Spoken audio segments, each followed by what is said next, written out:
Sanji has ascended. Sanji is respected. Sanji is loved. Sanji has arrived. Ladies and gentlemen, as you can see from the blazer, I'm finally back making these discussion videos. I'm sorry it's been so long, but we're back again, and we're obviously talking about our favorite Straw Hat. We're talking about our favorite character. We're talking about Sanji Vinsmoke and what we were just exposed to in chapter 1022, the wings of the Straw Hat. The wings to support the king. Now, let's discuss this because Sanji has been a contentious topic for almost all of post time skip. My opinions have bounced around, as everyone understands. People say, "Oh, Jay, you're a fraud." I'm a proponent of once you find new information, you're liable to change your opinion. And yes, you can blame it down to a lack of patience, wanting one side of Sanji and then seeing too much of the other side.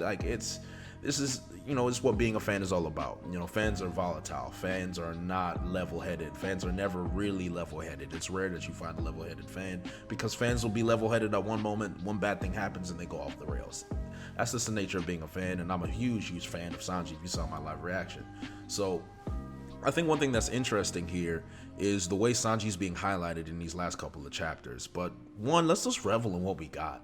I mean, first of all, we get the miracles moment with Chopper. How many miracles have we seen? And Sanji appears and saves Chopper and knocks Queen out and knocks Peril Sparrow out. And everyone's just like, oh my God, Mr. Prince is back. And we're so excited. And then you have the Robin moment. We haven't seen Robin in so long. We haven't seen the Robin that we've been looking for so long. And she appears. And then she talks about how what Sanji did means everything to her. And I took an L because I thought the Black Maria moment was bad. And it turns out to be, like Oda always does. He always makes these things worth it. So all of a sudden now we're excited about the Sanji moment. And the key line here that Robin put out was that he is one of the wings that will support, one of the two wings that will support Luffy. The two wings. Now we've always known that the monster trio was Luffy, Zoro, and Sanji. But when you think about it, Zoro has been a very major military force for Luffy, I'd say, in a sense where if Luffy goes into a fight, the next one up is Zoro. Zoro's the one who's showing the flashy feats and the major feats, and that's because of his ambition, the fact that he wants to be the world's greatest swordsman. He needs to be that way. He needs to be seen in that light as an extremely powerful, overwhelming, this guy should be captain type combatant, right? So, Zoro casts a large shadow around the rest of the crew like Luffy does, and while Sanji's shadow is big, it's not nearly as big as Zoro's and Luffy. So people kind of forget when Sanji doesn't fight for a while, he doesn't train, he doesn't do all these crazy wild feats that Zoro does almost every other chapter. People tend to forget how strong Sanji is. They tend to forget the combatant side of Sanji because Oda likes to use Sanji in more of a character-driven way, more like, okay, what emotions is he feeling now? His gag is always at the forefront. He had a whole arc dedicated to his character and his backstory and his emotions and his insecurities. You don't really get things like that with Zoro. You get more of the stoicism, more of the cold-blooded, cutthroat killer swordsman mentality and bravery and courage. You get all of that with Zoro. So you get a lot of positive masculine traits from Zoro that everyone loves to see. And with Sanji you get more of the multifaceted, emotional, sensitive side of things, and the bad side of humanity, like the perversions and the gags and all of that stuff. Now, this is very interesting what we're getting from Sanji. Sanji's being highlighted as a major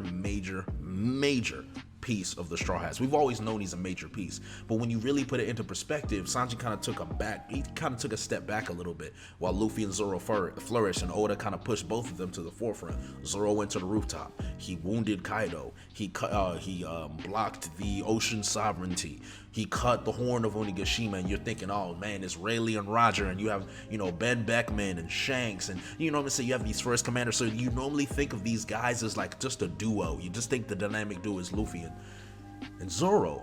And then you get this chapter, and Marco is talking about the stars are ready to take the stage, and the two wings to support the king, Zoro and Sanji, are talking about, hey, Luffy's getting close to becoming Pirate King, and Oda's really putting Sanji in the spotlight with Zoro, and you don't normally see that. I don't think we've ever really seen, it's rare that we see Zoro and Sanji team up outside of isolated moments, and in this case, these two are generally fighting the two strongest combatants outside of Big Mom and Kaido right now.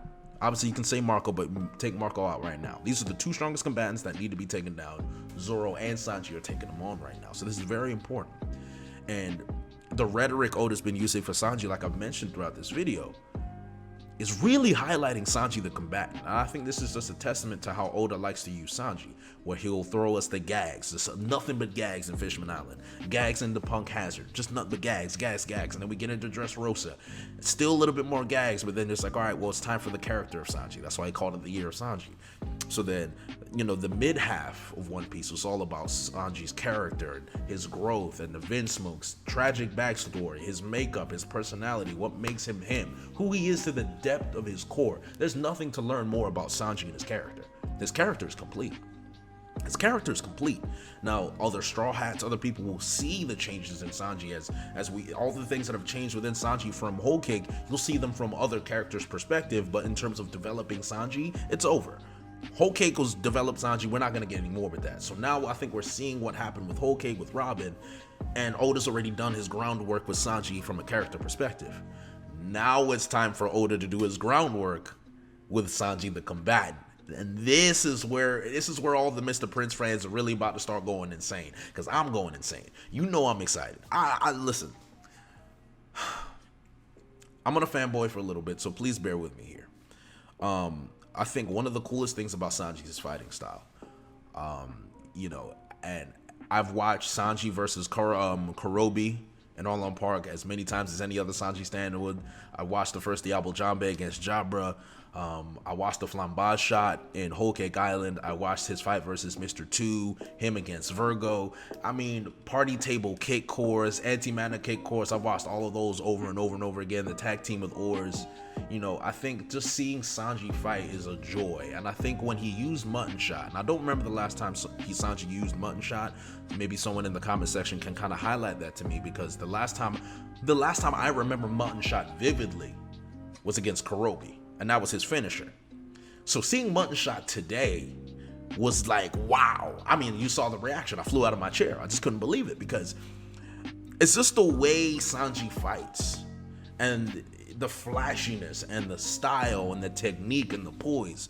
Zoro's got flashiness with his swords and blades and his sword techniques. But when it talks to just straight up physicality and not using weapons, it's more martial arts, it's more technique.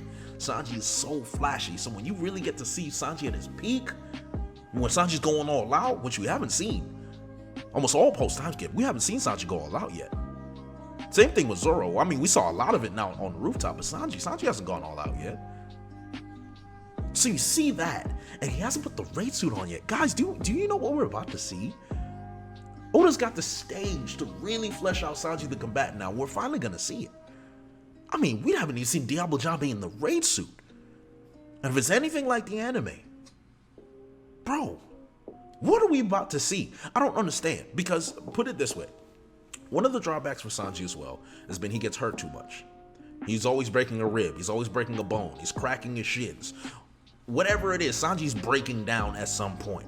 So now we're going to get that taken away with the raid suit. The durability is off the charts. He got hit by a full Zoan form king and got up fine. He fought 2 commanders off screen. He got up fine.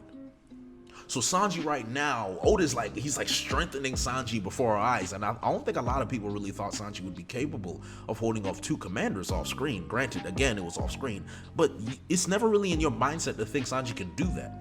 Let alone, it's not just second in commander. We're talking first commanders and second commanders is holding them off screen. So just think about what we're getting with Sanji. Let's put that into context right now. Sanji the combatant is coming back to life before our very eyes. This is exciting. So you got the first 2 parts of Sanji. You got the love and the praise from Robin. You got the development from the Black Maria story. Now it's time to bring it full circle. And to be honest, Wano might be the best Sanji we've had. From a full circle perspective, outside of the gags, but the gags are funny. Let me not lie, but some of the gags are funny. Some of them, not all of them, but some of them. I didn't like the bathhouse thing. That's my own opinion, but Raid suit Sanji versus Queen. Queen was already in his high form. He still didn't put the raid suit on. When Sanji puts this raid suit on, I want you guys to be prepared, because what we're about to witness is going to be the best Sanji we've ever seen. What we're about to witness is going to be life-changing for Sanji fans. I think what we're about to get with Sanji versus Queen is going to last to the end of the series. It's going to be his best fight. I can almost guarantee it's going to be his best fight. I think we're going to get a new move. We already got a new move already. I think a rotisserie, the one that he used to save Chopper with. We already got that one. So Sanji fans, I'm so happy for you. I'm happy for us. We're excited. Zoro fans, you should be excited as well. Sanji and Zoro teaming up is beautiful. Like, honestly, that's one of the most hype, to me, that's the best moment in Wano. Zoro and Sanji talking to each other. Zoro's ready. He's back in action. And he's like, yo, Sanji, Luffy about to be the Pirate King. And Sanji's like, Zoro, Luffy about to be the Pirate King. We should love that. We should be eating that up. Like, wow, Sanji and Zoro together. This is peace. This is joy. You got to be happy about this, because I am. And guys, man, these next chapters, bro, with this commander fight, oh yeah. The best of Wano hasn't come yet. It's coming now. The best of Wano is coming up. I promise you guys. Stay tuned and enjoy. Take care. Yo, everybody, thanks for watching. Make sure to subscribe here to get the latest from the channel, or also check out some other videos that might suit your specific tastes.